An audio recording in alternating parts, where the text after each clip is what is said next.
that. Again, no one has a crystal ball, but if you could talk a little bit about at least historically, the reaction of the market, ahead of the economy, and what might the market recovery look like relative to, again, obviously the economic piece has a pretty wide bandwidth of how much time it might take for everybody back to work and everything, but how you might expect the market to react to some of these things opening back up and moving forward.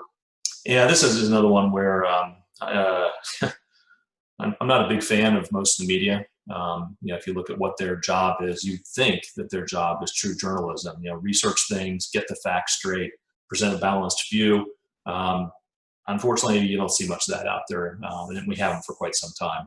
And so we're fighting this negative tide all the time, where the media will say, "Well, look how many people have lost their jobs. How could the stock market possibly be going up?" They're not the same thing. The economy, no question, is just being decimated right now, and people's lives are being upended from an economic perspective. That's if they were affected on the health side. And so, these are awful things, but these are things that will pass, hopefully sooner rather than later. But this is not a permanent change to the makeup of the American economy. It's just not. If it were, then you would see the stock market, which is a forward-looking instrument, not backward and not even current, it's forward-looking.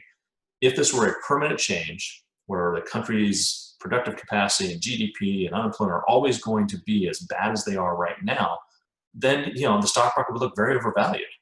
But the reality is we will come out of this, and the stock market's already looked ahead on that and said, if you take the 500 largest companies in the United States, which make up the S&P 500, and you looked at all of their future prospects, are they going to be able to make anything, sell anything?